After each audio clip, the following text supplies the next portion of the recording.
Ladies and gentlemen, welcome back. Welcome back. Sorry it took me so long. It's been under a lot of stuff going on over here. But I'm winning. That's all I'll say. So here, in today's Saturday documentary, we have, the title is called U.S. Elections, Rigged Computer Programmer Testifies Congressional Hearing Meeting. I'll just play it so you can get the gist of it, because we have a serious problem here. Let me just play it for you.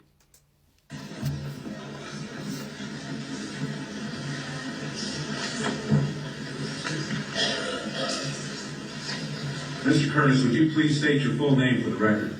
My name is Clinton Eugene Curtis. And where do you reside? LIC, Florida. And what is your profession? I'm a computer programmer. Would you please speak into the microphone so the audience can hear your testimony? I'm a computer programmer.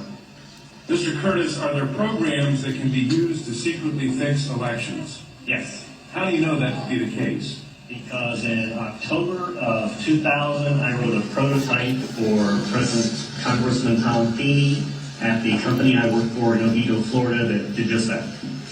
And when you say did just that, it would rig an election? It would flip the vote 51-49 to whoever you wanted it to go to and whichever race you wanted to win. And would that program that you designed be something that elections officials that might be on county boards of elections could detect? They'd never see it. Mr. Would you answer that question once again? They would never see it. So how would such a program, a secret program that fixes the election, how could it be detected? You would have to view it either in the source code or you'd have to have a receipt and then count the hard paper against the actual vote total. Other than that, you won't see it. All right, Mr. Curtis, if you had been asked, you or others with your professional expertise have been asked to design a protective program that would protect the Ohio elections from against such software to fix the election, could you have done so?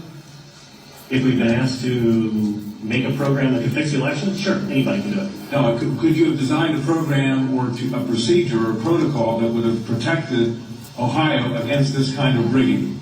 No, you have to look at the source code. You have to get probably programmers from both or all parties to look at the source code and determine if there's anything in there that shouldn't be there. I mean, it's a simple program. You're adding 1 to a person's total. It's 100 lines of code tops. All right. Are you aware of whether there was any protective action in Ohio against this kind of vote rigging through software? I don't know. You don't know? I don't know. You were not asked to assist in the development of any protective system, is that correct? No, I was not. Have you reviewed at all the election results in Ohio? No, I haven't. Okay. Given the availability of such vote rigging software and the testimony that has been given under oath of substantial statistical anomalies and gross differences between exit polling data and the actual tabulated results, do you have an opinion whether or not the Ohio election, presidential election, was hacked? Yes, I would say it was. I mean, if you have exit polling data that is significantly off from the vote, then it's probably hacked. And your testimony is under oath? Yes, sir. And the testimony you've given is true? Yes, sir. Thank you.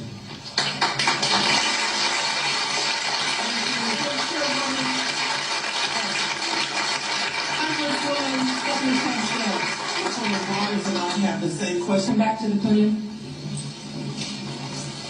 Who did you say you were asked to prepare? I was asked by Tom Feeney. He's now a congressman. At that time, he was Speaker of the House of Florida, Yang Enterprises, which was the company I work for, lobbyist, and their corporate attorney. Who wore a lot of hats. And at the time, he was the Speaker of the House of Florida. Is that what you said? Yes. Okay, thank you. Congressman, You say he was the a lobbyist for the voting machine company at the same time he was Speaker of the House? I don't know what the voting machine company is. He was a lobbyist for Yang Enterprises. We had NASA contracts and And Yang Enterprises did what? Computers? computers. Okay, and he was your lobbyist. Your He was company's a lobbyist. lobbyist for that company, And yes. he asked you to design a code to rig an election Yes, while he was Speaker of the Florida House. yes, This was during or previous to the 2000 election? yes. October into September. And did he ever express why he wanted a code to rig an election? No, I immediately assumed that they were trying to keep you guys from cheating on it. So, so I wrote up the documentation of what you would look for in the source code, how you would make sure that you didn't get, taken advantage of, make sure that all voting machines had receipts, because that way you could back count the ones that looked a little funny. And I handed it By receipts, you mean a paper trail? Yes, paper trail. And I handed that in to Mrs. Yang and said, here's your report, here's your program. And she said, you don't understand, we need to hide the fraud in the source code. Hide the fraud, not reveal it. Not reveal the fraud because we needed to control the vote in South Florida, was what she said. That's what she said. To your knowledge, was this used? I have no idea. I was ready to leave, so I retired and left the company. Your testimony a moment ago, I think you said just before you left in answer to Congresswoman Tucker Jones' question, that, would you just repeat what you said in terms of the exit polls? Oh, the exit polls should not be significantly different from the vote. And if they were, you would conclude what? I would conclude someone's claiming the vote. Now with the exit polls? That's possible too. Okay, I was going to ask why Something is definitely skewed. something is skewed in one or the other regard. Right. To select which one, you'd have to see where the problem is. Let me ask you one further question.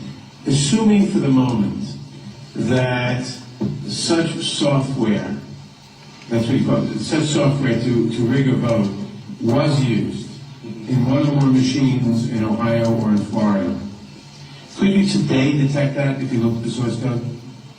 If you get the machines and they have not been patched yet, I mean, once they get in and touch them, anything can happen. You can also set timers to that, but then you see the timers.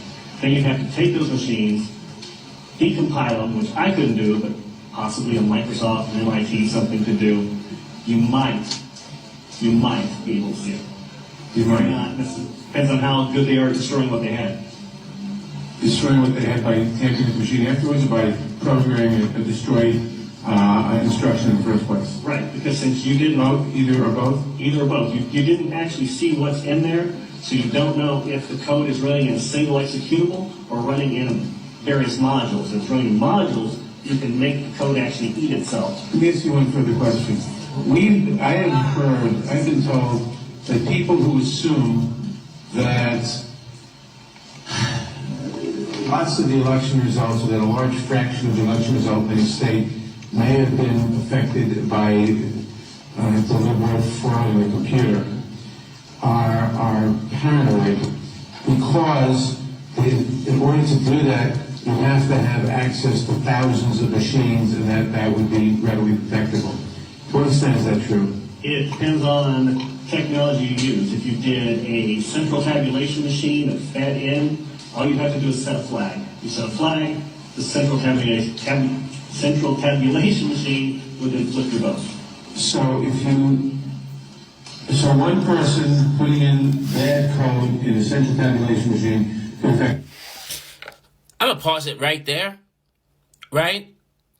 I saw this a long time ago, and I'm just presenting it now because there are people in high places that are playing games, not only with me, but with you. And so if this happened in Ohio and Florida, take a guess where it's going to happen on a big scale where the code can eat itself. So there will be no detection of fraud. Listen, it's your boy, T. Wrigglesby.